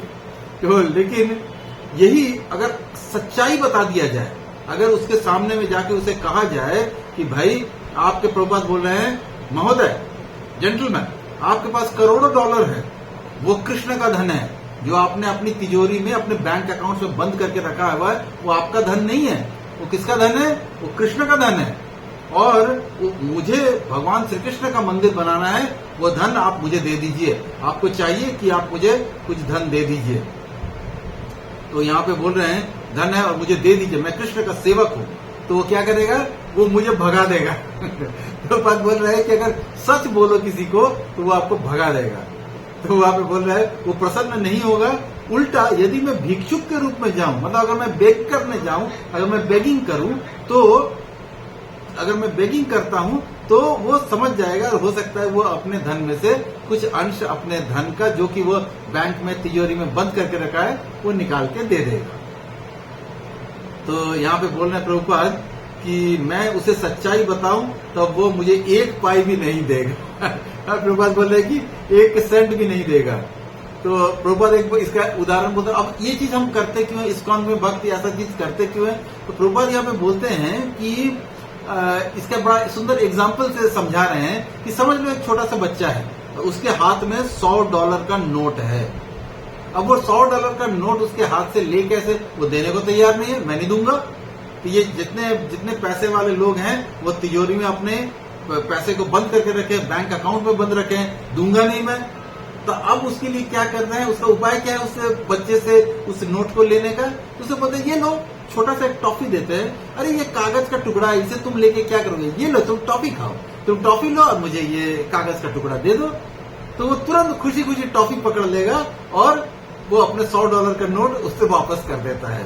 तो अतः हमें इस प्रकार भिक्षा मांगनी पड़ती है कि भाई आप जो है ये टॉफी पकड़ लो कि भाई आप बहुत बड़े हो, आपका ईगो सेटिस्फाई हो गया है, आप बहुत कुछ कर सकते हो, बस वो बोल के ये टॉफी है, ये टॉफी दो उसको और उसके पास जो धन है उसे ले आओ, उसे कृष्ण की सेवा में लगाओ, किसी प्रकार से उससे कुछ धन ले लो और कृष्ण भावनामित आंदोलन में संलग्न कर दो। तो बॉब यहाँ पे बोलता है उसका धन, जिसका ये धन था, जिसके हम लोगों लेते हैं, जो इस्कॉन के भक्त जाके लेते हैं वो धन को, वो फिर वो नरक में नहीं जाएगा। तो प्रभुपाद बोलते हैं हाँ, आप उसे नरक में जाने से बचाते हैं क्योंकि कृष्ण के लिए की गई व्यय, हो सकता है उसने अपने फॉल्स ईगो को सेटिस्फाई करते हुए ही कृष्ण के लिए थोड़ा भी कुछ अगर डोनेशन किया तो डेफिनेटली उसका हिसाब कृष्ण रखते हैं। कृष्ण के लिए की गई व्यय की गई 1 पाई का भी हिसाब होगा। आप अपने ऊपर चाहे करोड़ों डॉलर यूज कर लो लेकिन उसका हिसाब नहीं होगा, लेकिन भगवान के लिए अगर आपने 1 रुपये का भी यूज किया तो इसका हिसाब होगा, डेफिनेटली होगा। और सिर्फ इसमें नहीं होगा, आपके जन्म जन्मांतर तक चलता रहेगा कि ये हिसाब में रखा जाए कि आपने भगवान के लिए क्या किया। तो इसे ही प्रभुपाद बोलते हैं यह अज्ञात सुकृति है। तो हम लोगों ने इसके पहले भी पढ़ा है इस बुक में, अज्ञात सुकृति का मतलब क्या होता है कि हमारे जीवन में कोई वैष्णव का आना, जो हमारे जीवन में कभी हमारे से कोई वैष्णव टकरा जाते हैं और उसकी बातें हमें समझ में आने लग जाती हैं। तो ये सब चीजें जो होती हैं ये क्यों हो रहा है, सतगुरु का मिल जाना, ये भी चीज जो है ये किस लिए हो रहा है कि एक अज्ञात सुकृतियां हैं। अगर आज आप इस क्लास में बैठे हैं तो आपके जीवन के में आपने कुछ अज्ञात सुकृतियां अर्जन की हैं जिसकी वजह से आपको ये चीज समझ में आ रही है और आप इस क्लास में आ रहे हैं। इस प्रकार से हम देख सकते हैं कि इसे ही अज्ञात सुकृति कहते हैं। वो भक्ति में सेवा जिसे व्यक्ति अनजाने में करता है, लोग अपने विचारों में अत्यंत निर्धन है, अतः संत जन उन्हें किंचित ज्ञान देने का प्रयत्न करते हैं, वह उन्हें कृष्ण की सेवा का अवसर प्रदान करने का प्रयास करते हैं, यह संत जन का कर्तव्य है। तो हर संत जन का, हर वैष्णव का कर्तव्य है कि वो जन जन में हर किसी को भगवान श्री कृष्ण के विषय में बताए। किंतु यदि वो दूसरों से धन लेकर अपनी इंद्रिय तृप्ति के लिए उपयोग करता है तो वो नरक में जाता है। यहाँ पे भी प्रभुपाद बड़ा क्लियर बता रहे हैं कि हर वो व्यक्ति जो भगवान के नाम से धन इकट्ठा करके अपनी इंद्रिय तृप्ति अपने भोग में यूज करता है तो वो नरक में जाता है। अभी भी बड़ा काफी चल रहा है आजकल, हम लोग रोज एवरीडे न्यूज में भी आ रहा है कि किस प्रकार से राम मंदिर जो बना हुआ था अयोध्या में, वहां पे करोड़ों रुपए जो डोनेशन थे वो लोगों ने साइफन ऑफ कर दिया, लोगों ने चुरा लिया। यहाँ पे प्रभुपाद क्या बोल रहे हैं, वो नरक में जाता है, तब वो समाप्त हो जाता है, तब वो एक वांचक है। वांचक का मतलब ही इज बेसिकली अ बेगर, वस्तुतः वो एक अपराधी है। आप किसी से एक पाई भी लेकर अपनी इंद्रिय तृप्ति पर व्यय नहीं कर सकते हैं। तो यहाँ पे बॉब बोलता है, मैं उन लोगों के बारे में सोचता हूँ जो कृष्ण भावनामय नहीं है। तो प्रभुपाद बोलता है कृष्ण का अर्थ है भगवान। तो यहाँ पे बॉब बोलता है वे किंचित भगवत भावनामय हैं, किंतु फिर भी ये व्यक्ति इस सीमा तक ईमानदार हैं कि वे दूसरे से कुछ भी नहीं लेते तथा वे अन्य लोगों के साथ ईमानदार रहने का प्रयास करते हैं। वे अन्य लोगों से नहीं लेते किंतु वे भगवान से लेते हैं। अब प्रभुपाद बोल रहे हैं कि आप ये नहीं बोल सकते कि किसी व्यक्ति का अगर किसी ने कुछ नहीं लेते हैं, किसी का कोई सामान यूज नहीं करते, किसी के अधिकार में वो नहीं घुसते हैं तो वो बहुत ज्यादा ईमानदार बन जाते हैं। क्यों? क्योंकि वो भगवान की संपत्ति, इस भौतिक संपत्ति में से अगर कुछ भी लेते हैं तो वो ईमानदार नहीं हो सकते हैं। तो प्रभुपाद तो बहुत बोलते पर यह हो सकता है थोड़े अंश में मतलब अच्छे लोग में आते हैं। प्रभुपाद बोलते नहीं, वे भले नहीं है। यदि वो ये सिद्धांत नहीं सीखता कि भगवान स्वामी है तो वो भला नहीं है। That means he is not a gentleman. तो क्योंकि उसमें बोल रहे हैं मैं उन निर्धन लोगों के विषय में विचार कर रहा हूं जिन्हें धन तथा अन्य की आवश्यकता है किंतु वे इन्हें प्राप्त करने के लिए अपराध नहीं करते। तो बॉब यहाँ पे एग्जाम्पल दे रहे हैं कि उन व्यक्तियों के विषय में आप क्या बोलेंगे जिनके पास में धन नहीं है, जिनके पास में खाने का अन्न नहीं है। तो ऐसे लोग जो हैं वो लोग कोई गलत काम करके पैसा नहीं कमाते हैं। वो कोई चोरी नहीं कर रहे, वो डकैती नहीं कर रहे हैं, वो किसी को धोखा नहीं दे रहे हैं। तो ऐसे लोगों के विषय में आप क्या कहेंगे? तो प्रभुपाद यह बोलते हैं किंतु जो व्यक्ति ये विचार कर रहा है कि वो चोर नहीं है, वो भी चोर रहा है, चोरी कर रहा है, वो भी चोरी कर रहा है। जैसा हमने अभी पढ़ा कि प्रत्येक वस्तु जो है वो कृष्ण का है और कृष्ण की संपत्ति में आप हमें चोरी का मतलब ही समझ में आता है कि हम सामने वाले व्यक्ति से अगर हम लोगों ने कुछ चुराया है तो हम चोर है। लेकिन प्रभुपाद क्या बोल रहे हैं कि नहीं, चोर वो है जिसने भगवान की सृष्टि में भगवान के परमिशन के बिना कोई भी सामान इस्तेमाल किया तो वो चोर है। तो बॉब बोल रहा है अच्छा ठीक है चलो मान लेते पर वो छोटा चोर है। अब बॉब यहाँ पे ना कैटेगराइज कर रहा है कि छोटा चोर बड़ा चोर। तो प्रभुपाद बोल रहा है हो सकता है आपको ये ज्ञात न हो कि ये दुशाला मेरी है, यानी कि जो ऊपर से जो प्रभुपाद ने शॉल लिया हुआ था उसके विषय में बोल रहे हैं। किंतु यदि आप इसे ले जाए तब क्या आप चोरी नहीं कर रहे हैं? तो प्रभुपाद बोल रहे हैं बॉब को क्या हो सकता है आपको पता नहीं था कि ये जो शॉल है वो मेरा है, लेकिन यहाँ पड़ा हुआ था आपने उठा लिया, तो क्या आप चोर नहीं है? तो बॉब बोल रहा है कि यदि मैं ये जानते हुए कि ये आपका है इसे ले जाऊं तो मैं अधिक बुरा चोर हूं। बॉब बोल रहा है कि कैटेगराइज कर रहा है कि अगर मुझे मालूम है कि ये शॉल प्रभुपाद का है, मैं चुपचाप उठा के ले गया तो मैं बड़ा चोर हूं। लेकिन अगर मैं जानता ही नहीं हूं कि ये शॉल किसका है, यहाँ रखा हुआ है तो मैं ले गया तो मैं छोटा चोर हूं। ये बॉब का कहना है। तो प्रभुपाद बोल रहा है वो भी चोरी ही है, वो चोरी ही है, क्योंकि ये अगर यहाँ पड़ा हुआ है जो आपका नहीं है इसका मतलब है बॉब की ये किसी ना किसी का तो है। चलो आपको ये पता नहीं है कि ये प्रभुपाद का शॉल है, लेकिन इसका अगर यहाँ रखा हुआ है वो आपका नहीं है तो डेफिनेटली वो किसी ना किसी का तो है। और आप ये भली भांति जानते हैं और आपने बिना पूछे अगर उठा लिया तो आप चोर ही हुए। आपको यह ज्ञात भले ही न हो कि इसका स्वामी कौन है, किंतु आपको यह ज्ञात रहता है ये किसी न किसी का तो अवश्य है। तो इसी प्रकार से प्रभुपाद बोल रहे हैं अगर सड़क में भी आपको कुछ मूल्यवान वस्तुएं पड़ी मिल जाए और आपने उठा लिया तो फिर आप चोर हो गए। तो यहाँ पे यही प्रभुपाद बोल रहे हैं कि अगर सरकारी संपत्ति पड़ी हुई है, लोग बोलते ये तो सरकारी है जी, हम उठा के ले आए, लेकिन वो पकड़े जाने पे उनको जेल होता है, उनको फाइन देना पड़ता है। तो इस प्रकार से प्रभुपाद एक और बड़ा सुंदर उदाहरण दे, मान लीजिए कि आप नदी से एक गिलास पानी पी रहे हैं, ये नदी आपकी संपत्ति है। बॉब बोलता है नहीं, तो बोलता है फिर ये चोरी है, आपने नदी की रचना नहीं की, आपको यह ज्ञात नहीं कि उसका स्वामी कौन है, अतएव ये आपकी संपत्ति नहीं है, अतएव यह जानते न हुए कि ये किसकी है। यदि आप एक गिलास जल भी पी लेते हैं तो आप चोर हैं।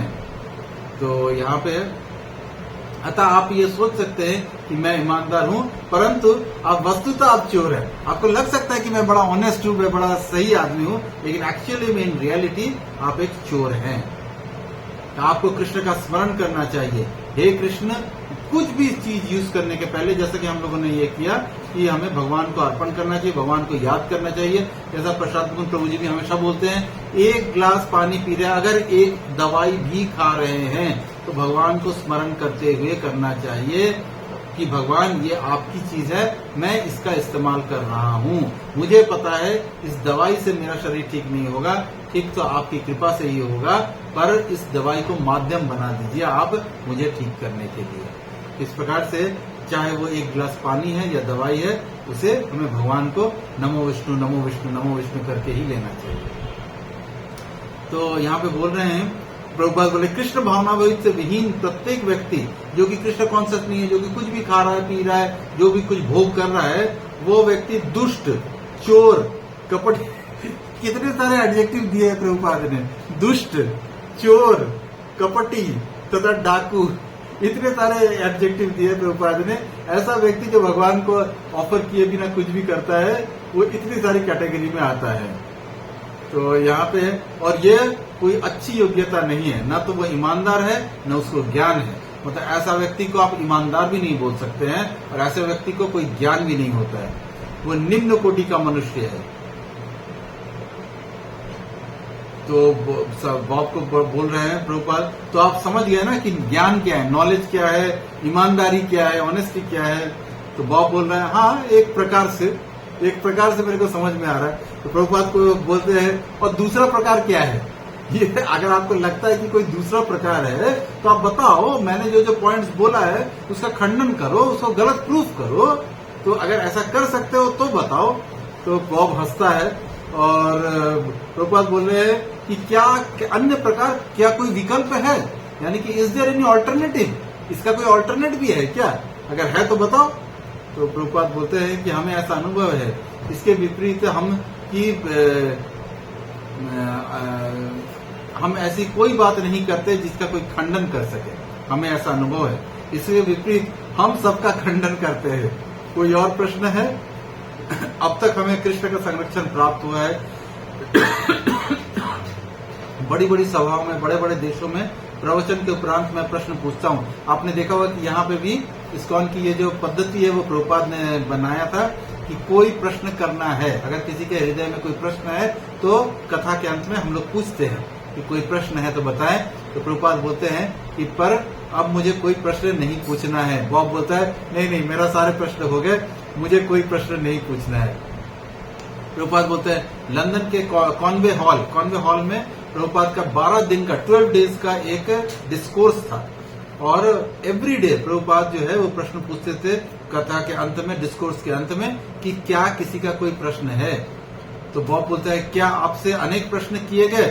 तो प्रभुपाद हंसते हुए बोलते हैं हाँ, अनेक मूर्खतापूर्ण प्रश्न, फुलिश क्वेश्चंस।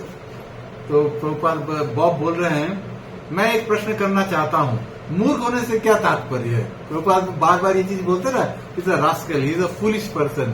तो प्रभुपाद का पूछ रहे कि आप फुलिशनेस का क्या मतलब समझते हैं? तो प्रभुपाद बोलते हैं जिसे कुछ भी ज्ञान ना हो उसे मूर्ख समझना चाहिए। बड़ा सिंपल है, अगर किसी को कोई नॉलेज ही नहीं है तो उसे फुलिश ही समझना चाहिए। तो वहां पे एक इंडियन व्यक्ति खड़ा था, तो उसने बोल रहे हैं कि वो भी क्वेश्चन पूछा है कि क्या मैं कोई प्रश्न पूछ सकता हूँ? तो उसने क्या प्रश्न पूछा कि कुछ दिन पहले वो कलकत्ता में देखता है पशुओं के प्रति क्रूरता रोको सप्ताह चल रहा था।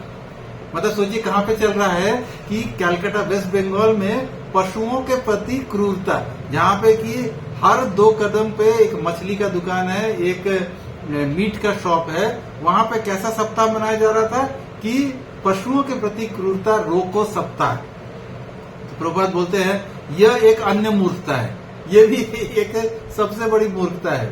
वे क्रूरता रोकने का विज्ञापन कर रहे हैं और वे ही हजारों वधशालाओं को चला रहे हैं। वो तो हमने अभी डिस्कस किया कि कलकत्ता में ज्यादातर बंगालीज जो होते हैं वो नॉन वेजिटेरियन होते हैं, वो जीवों को हत्या करके खाते हैं।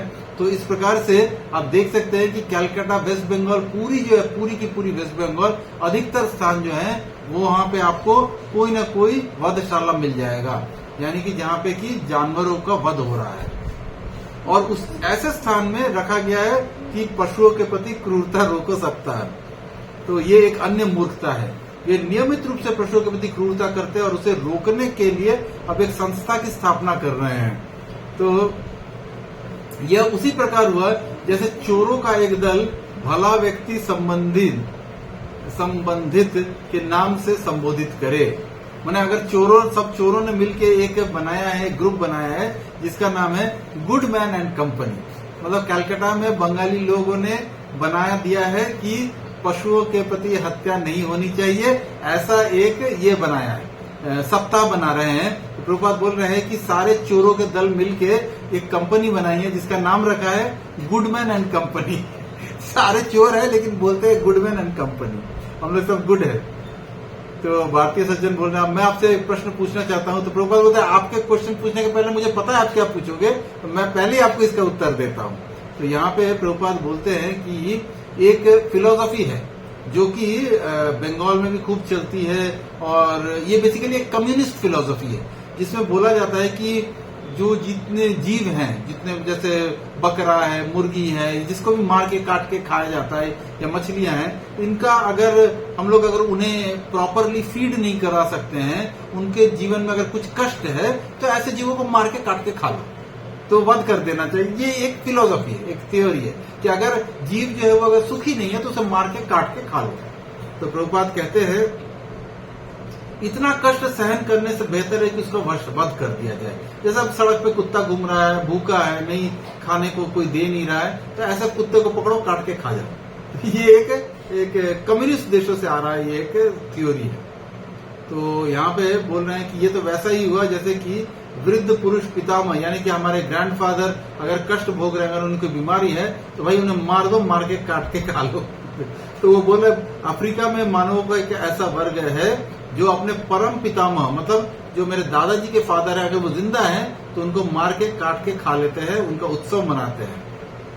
तो एक वक्त बोल रहा है कि हाँ मैं भी सुना है कि मेरे चाचा चाची थे, जब वो फॉरेन जा रहे थे तो उनका एक कुत्ता था, उसे कुत्ते को साथ नहीं ले जा सकते थे, तो उन्हें लगा कि हमारे बाद इस कुत्ते का ध्यान कौन रखेगा, तो उन्होंने धीरे धीरे कुत्ते को पॉइजन देके मार दिया। तो इस प्रकार से प्रभुपाद बोलते हैं हाँ गांधी के जीवन में भी ऐसा हुआ था। उन्होंने एक बार किसी गाय अथवा बछड़े का वध किया था, वो बहुत कष्ट पा रहा था, अतः गांधी ने आदेश दिया इसे कष्ट भोगने की अपेक्षा इसका वध कर दो। तो ये सारी चीजें जो है बहुत गलत फिलोसॉफीज है और ये गलत चीजें हैं। वहां पे गिरिराज भक्त जो है प्रभुपाद को कह रहे हैं कि अपने शिष्यों के पाप के कारण उसके गुरु को कष्ट भोगना पड़ सकता है, पापों से आपका अभिप्राय क्या है। अब यहाँ पे गिरिराज जो है वो पूछ रहे हैं कि ये पाप से आपका क्या अर्थ है। तो प्रभुपाद बोल रहे हैं कि अगर आपने दीक्षा लेते समय जितने वचन आपने दिए थे अपने गुरु को कि मैं सारे विधि विधानों I will follow all the rules regulations, और यदि आप अगर आप ये पालन नहीं कर पाते हैं तो यह पाप है।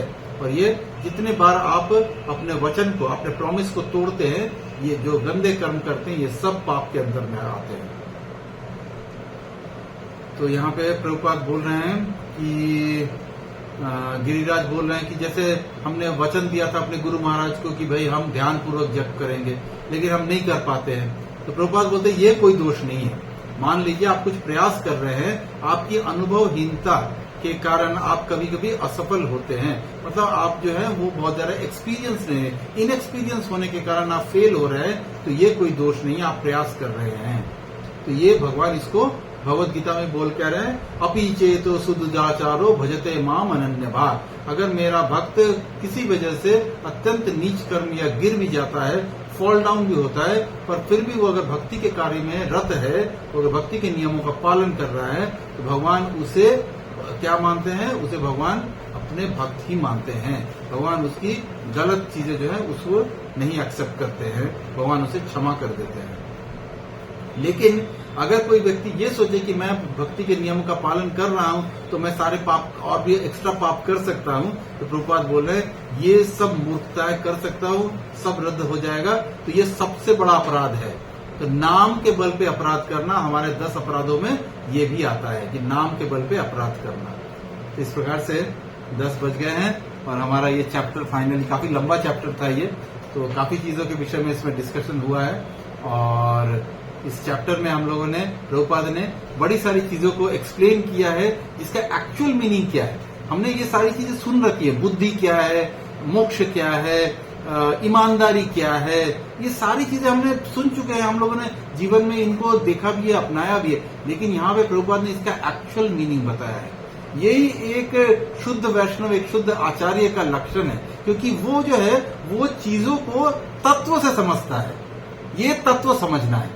नॉलेज का मतलब होता है कि चीजों को एलिमेंट्री फॉर्म में समझना। एक्चुअली में नॉलेज क्या है, एक्चुअली में ऑनेस्टी क्या है, एक्चुअली में लिबरेशन क्या है, एक्चुअली में बंधन क्या है, इन सब चीजों को एक्चुअल मीनिंग में समझना, ये जो है ये एक सदगुरु जो होंगे, एक सत आचार्य जो होंगे वही दे सकते हैं। अन्यथा हमें तो लगता है नॉलेज का मतलब तो जी बस अगर हम चांद पे जा रहे हैं तो ये बहुत बड़ा नॉलेज है। प्रभुपाद बोल रहे हैं ये यूजलेस नॉलेज है, ये यूजलेस काम है ये सब चीजें। तो अभी हम लोगों ने देखा कि इस चैप्टर में प्रभुपाद ने सारी मटेरियल चीजों को यूजलेस बताया है। क्यों? क्योंकि ये सारी मटेरियल चीजें इस शरीर से संबंधित है, इस शरीर से रिलेटेड है, और ये शरीर के नहीं रहने पे इनका कोई वैल्यू नहीं है। जबकि हम जो हैं हम शाश्वत आत्माएं हैं, हमारा काम जो है, हम ये शरीर नहीं है। तो इसे समझना होगा, ये एक्चुअल नॉलेज है। और बाकी प्रभुपाद ने बता ही दिया कि अगर हम सिर्फ 3 चीजें समझ देंगे तो हमारे लिए हमारा जो स्पिरिचुअल प्रोसेस है वो एकदम क्लैरिटी आ जाएगी। पूरा स्पिरिचुअल नॉलेज हमारे सामने, वैदिक ज्ञान पूरा प्रकट हो जाएगा सिर्फ 3 चीजें समझने से। भगवान स्वामी है, हम सेवक हैं, और भगवान सबके मित्र हैं, और भगवान ही परम भोक्ता है। एंजॉयर कौन है? भगवान है, हम एंजॉयर नहीं है। चाहे हमें कुछ भी मटेरियल चीज से हमें एंजॉयमेंट मिल रहा होगा, हमें हो सकता है कोल्ड ड्रिंक पीने में एंजॉयमेंट मिल रहा है, हमें हो सकता है मूवी देखने में एंजॉयमेंट मिल रहा है, लेकिन ये कोई एंजॉयमेंट नहीं है। ये बेसिकली हमारे लिए दुख का कारण बनेगा। इसके यही हमें दुख के जाल में फंसा रहा है, क्योंकि ये बंधन के कारण है। तो इस प्रकार से इन सब से हमें बाहर निकलना चाहिए। तो आप ये सारी चीजें आज हम लोग ने डिस्कस की। आप सभी भक्तों का बहुत बहुत धन्यवाद कि आप सब लोग अपना कीमती समय निकाल के आए। अगर आपके पास भी कोई प्रश्न है तो आप पूछ सकते हैं, मैं प्रयास करूंगा प्रश्न के आपके उत्तर देने का।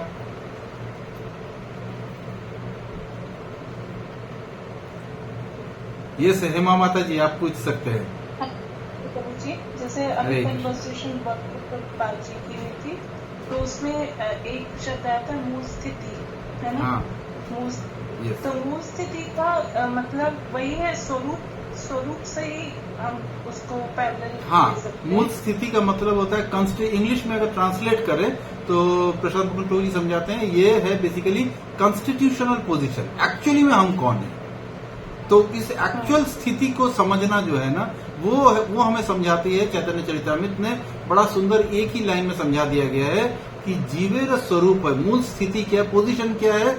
कृष्णेर नित्य दास। ये एकमात्र हमारा पोजीशन है, और कोई पोजीशन नहीं है हमारा। कोई ये पोजीशन नहीं कि हम किसी कंपनी में डायरेक्टर बन रहे हैं, हम बहुत बड़ा बिजनेस कर रहे हैं, हम बहुत अच्छी हमने विवाह करके बच्चे पैदा कर लिए हैं, हमने 10 मकान बना लिए हैं। ये कोई क्वालिफिकेशन नहीं है। ये मतलब हमारे पास करोड़ों रुपए हमारे बैंक में सेविंग है, ये कोई क्वालिफिकेशन नहीं है, ये कोई पोजीशन नहीं है। एक्चुअल पोजीशन क्या है कि हम केवल भगवान के दास हैं, और हम भगवान की सेवा के लिए ही बने हैं। तो इस प्रकार से इस चीज को समझना, जो हमारी स्थिति क्या है, इसे समझना ही एक्चुअल स्वरूप है हमारा। और साथ ही साथ जब हम इसमें बहुत ज्यादा से प्रशांत प्रभु जी हमें बताते हैं कि हम धीरे धीरे क्या होंगे, कि जो अभी जो हम भक्ति कर रहे हैं उसको साधना भक्ति कहते हैं। साधना भक्ति में प्रोसेसेस बताए जाते हैं। आप सुबह उठिए, स्नान कीजिए, जप कीजिए, आप अपने जीवन को सात्विक वे में जीजिए, जो 4 नियमों का पालन करिए। ये क्या है? साधना भक्ति। साधना भक्ति करते करते करते करते आपके मन में ऑटोमेटिकली रागानुग भक्ति, स्पॉन्टेनियस लव फॉर कृष्ण जाग जाएगा। और जब वो जाग जाएगा तो आपको अपना स्वरूप पता चलेगा कि आप कृष्ण के सेवक हैं, ये कंफर्म है, लेकिन आप कौन से सेवक हैं। अब उसमें और इन डेप्थ आप घुस पाएंगे कि एक्चुअली में आप भगवान की किस सेवा के लिए भगवान ने आपको बनाया था और आपका क्या स्वरूप था। हाँ, वो दैट इज स्वरूप सिद्धि। वो स्वरूप सिद्धि होती है जो लोग कॉन्स्टेंटली भगवान में कृष्ण भावना भय रहते हैं, कृष्ण भावनामृत में रहते हैं, जिनका कॉन्शियसनेस कृष्ण में रहता है, वो धीरे धीरे धीरे धीरे इस बात को समझ जाते हैं कि वो उनकी जब रागानुगा भक्ति आ जाती है तो उनको समझ में आ जाता है कि वो भगवान के लोक में क्या थे। It is a long process and it is not a very easy process. ये बहुत डिफिकल्ट प्रोसेस है। जैसे कि हम लोग वृंदावन में भी कभी कभी देखते हैं ना, लोग है तो पुरुष शरीर में, लेकिन पूरा सुंदर अपने को मेकअप कर लेते हैं, लिपस्टिक लगा लेते हैं, बाल थोड़ा बढ़ा लेते हैं और वो माताओं जैसे कपड़े पहन लेते हैं और नाचते नाचते घुंघरू पहन के नाच रहे हैं। बोल रहे हैं क्या कि हमें तो पता चल गया जी, हमें मालूम है, हम तो कृष्ण की गोपी थे तो हम गोपी बन गए हैं। तो ये जो चीज है ना, इसको प्रभुपाद बोलते हैं, ये जो है ये बहुत सहजिया है। आपने भक्ति की नहीं, आपका कुछ दर्शन हुआ नहीं, आपका स्वरूप आपको पता नहीं चला। कोई व्यक्ति किसी का स्वरूप नहीं बता सकता है। Be very clear about it. इनमें से ज्यादातर लोग जो आपको मिलेंगे वो आपको बोलेंगे हम तो राधा कुंड गए थे, वहां पे हमें पता चल गया, बाबा जी ने हमें दीक्षा दे दी, उन्होंने बोल दिया तुम ना गोलोक में मोर थे। तब वो बीच बीच में उछल के चलता है और गले से आवाज निकालता है, मोर के जैसा आवाज निकाल के चल रहा है। बोलता है क्या, मैं तो वृंदावन में, तो मैं गोलोक वृंदावन में मैं मोर थी, तो मैं मोर हूं यहाँ पे। अरे तुम ऐसे नहीं समझ सकते हो। कोई बाबा जी हमें नहीं बता सकते कि हम मोर थे, कि हम घास थे, कि हम रसगुल्ला थे, कि क्या थे। वो चीज हमें भगवान की भक्ति करने से ऑटोमेटिकली एक दिन हमारे हृदय में स्फुरित होगा। वो पता चल जाएगा कि हम क्या थे। तो पर वो किसी को बताने से नहीं होगा। एक और आया था वहाँ पे जो भोक्ताराम आपने श्लोक बोला था। हाँ, भोक्ताराम यज्ञ तपसा। इससे पहले की कन्वर्सेशन में लिखा था कि प्रभुपाद जी बोलते हैं कि हिटलर भी स्वामी है। ऐसे करते हैं। उसमें वो मुझे थोड़ा कॉन्ट्रडिक्टेड है, वो आप एक्सप्लेन करें। नहीं, उसमें वो हम लोग उसको आगे बढ़ गए। उसमें वो बेसिकली क्या है कि वहां पे प्रभुपाद एग्जाम्पल दे रहे हैं कि लोग जो होते हैं वो बोलते हैं कि मैं ही स्वामी हूँ, मैं ही परम भोक्ता हूँ, मैं ही सबका मित्र हूँ। और हिटलर जो था वो भी बोलता था कि मैं ही भगवान हूँ, मैं ही स्वामी हूँ, मैं जो बोलता हूँ दैट इज करेक्ट, बाकी सब कुछ गलत है। लेकिन आज के दिन में हिटलर कहाँ है? वो किसी ग्रेवयार्ड में, ग्रेव में पड़ा हुआ है हिटलर। तो जैसे तो उसी चीज को यहाँ पे एक्सप्लेन किया प्रभुपाद ने। प्रभुपाद वो एग्जाम्पल दे रहे हैं हिटलर का कि हिटलर को सोचता है कि भाई मैं ही भगवान हूँ, मैं ही परम भोक्ता हूँ, मैं भोग कर सकता हूँ, मैं दूसरों के ऊपर राज कर सकता हूँ। लेकिन ये कितने दिन का, बड़े बड़े जो तानाशाही और बड़े बड़े जो लोग आताताई हुए हैं, कितने दिनों की जिंदगी है? कितने दिनों का भोग कर लोगे और कितने दिनों तक दूसरे पे राज कर लोगे? एक्चुअल परम भोक्ता तो भगवान श्री कृष्ण ही है, उनके अलावा कोई भोक्ता नहीं है। तो थैंक यू सो मच माता जी, आपने ज्वाइन किया। तो ठीक है, अभी अगर प्रश्न नहीं है तो अब हम इसको यहीं पे पूर्ण करते हैं क्लास को, और फिर नेक्स्ट क्लास के बारे में हम लोग डिसाइड कर लेंगे कि कब करना है। कल प्रशांत मुकुंद प्रभु जी का बहुत सुंदर कथा होने वाली है। कल का पूरा दिन आपका कृष्ण भावनामय बन सकता है।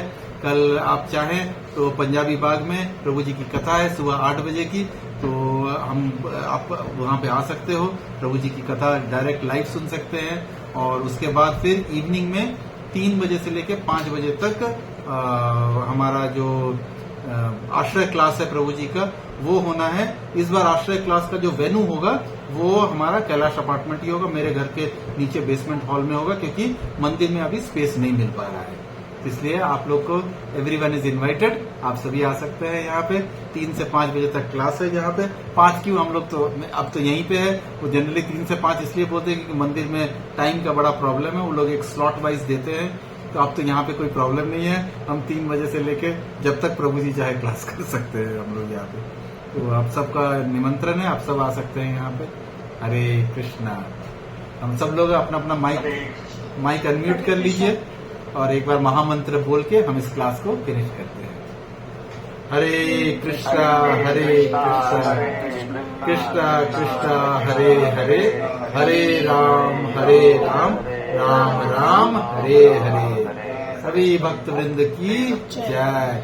इसके प्रशांत मुकुंद प्रभु जी की जय, गुरु महाराज की जय, प्रभु जी की जय, जय नवीन प्रभु जी की जय हो। जय।